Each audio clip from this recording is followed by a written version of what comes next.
Please watch the video until the end to hear the whole story and feel every moment of this gentle love tale. Chapter 1, A Small Town and a Big Heart. My name is Maya. I run a small hair salon in a quiet town, and I am used to the rhythm of scissors and gossip. When my daughter Lena called to tell me she had decided to marry Matteo in a little town on the coast of Italy, I felt a mix of joy and nerves like a hummingbird in my chest. Lena had always been brave. She told me she needed me there, not only as her mother but as someone to steady things when the chaos of family met the chaos of wedding planning. I flew south and arrived to warm air and the scent of lemon trees. The town was bright with laundry on lines and friendly waves. Matteo's family lived in a pale yellow house overlooking the sea. I met them at dinner, warmth, loud laughter, and plates piled with pasta. I saw then Matteo's father, Enzo.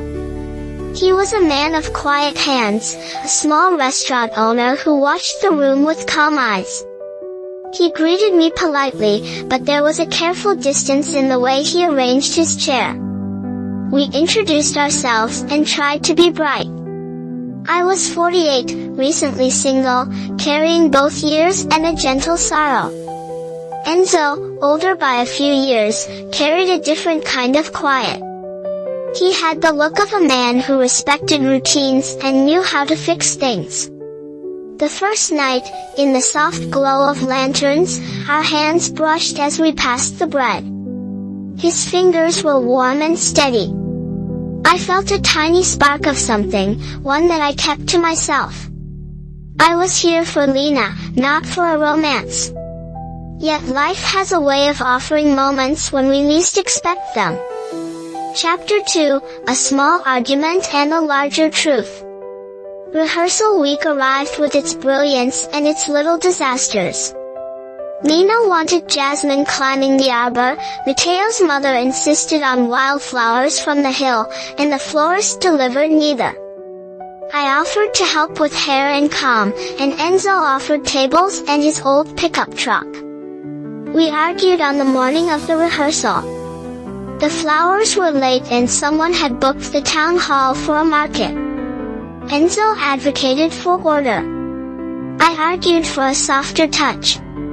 Our words were polite but edged with stubbornness. We both cared about Lena and wanted the best, but we wanted different paths to get there. Later, in a quiet alley with the sea singing nearby, Enzo told me about his late wife. He spoke of small habits he missed, the way she arranged salt jars, the songs she hummed while making sauce. He was not lonely in the way I knew loneliness, but he was shaped by memory. I told him about my own life, the way I had been left and how I learned to stitch myself back together behind a salon mirror. We listened more than we spoke. In listening, the argument washed away like chalk in the rain. Chapter 3, Unexpected Joys. There was a small festival the day after. The town filled with music and children racing with paper boats in a narrow canal. Enzo invited me to his restaurant to taste a new dessert he was trying. He was hesitant at first, proud of being a good provider and unsure of being tender. I accepted and we sat by a window that looked out on the sea. He told stories of the town, of fishermen who mended nets, of evenings when the whole square would dance. At one point, he asked if I ever danced. I laughed and said that at weddings I was always busy with hairpins and kidneys of bridesmaids. He reached out and took my hand with a boldness that surprised me. We walked to the square and stepped among strangers. It was a clumsy, sweet dance, two people finding a rhythm. We talked about small things, favorite books, the songs that made us cry. The festival lights turned the night soft and golden. For the first time in a long while, I felt lighter. Lena looked at me with a smile that said she approved. The idea of a new companion was not the same as the idea of erasing the past. It felt like adding another warm layer to a life already lived. There was hope in the quiet moments when our fingers touched and did not let go. Chapter 4, Storms and Truths. A storm rolled in 2 days before the wedding. Rain lashed the town, and the florist finally arrived with flowers soaked and limp. The ferry was cancelled and a few guests could not reach the ceremony. Plans crumbled like wet paper. Tensions rose. Mateo's brother argued about the schedule.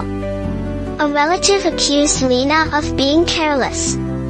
I found myself holding things together, smoothing dress hems, drying bouquets, and baking bread in Enzo's restaurant to feed the anxious family.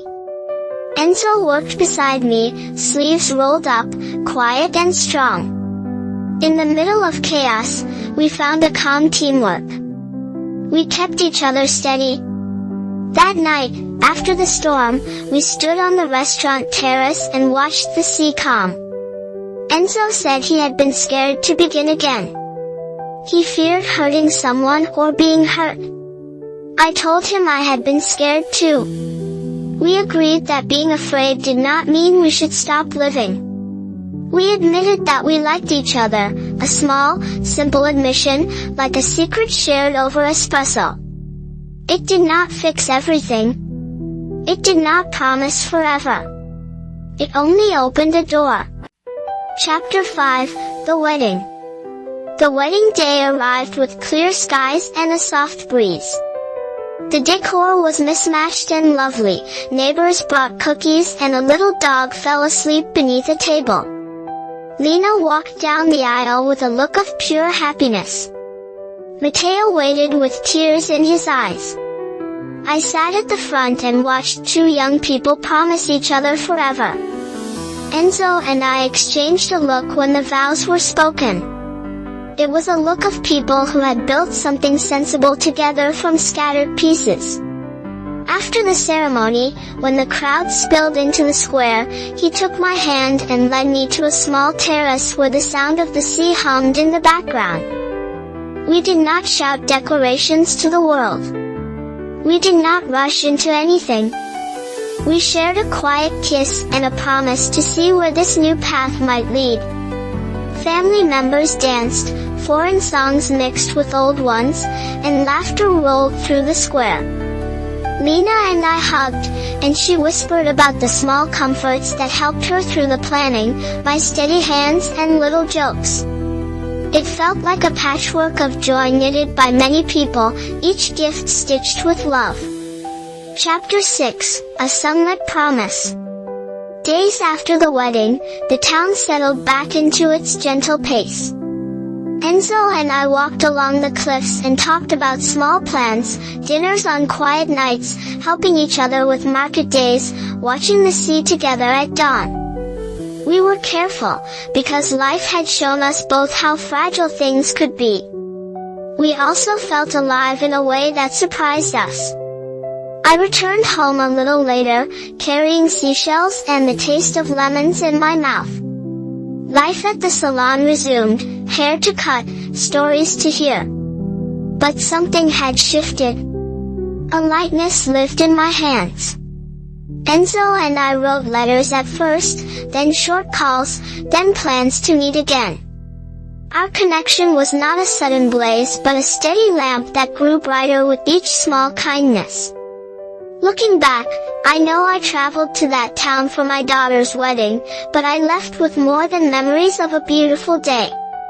I left with a new companion, someone who listened, who cooked, who let me cry when the world felt heavy. We learned that love does not always shout. Sometimes it is a quiet promise, made under a sunlit sky and kept by 2 people willing to try. If you enjoyed this story, please subscribe to the channel, activate notifications, give this video a like, leave a comment with your thoughts, and share the video with friends who love gentle romance.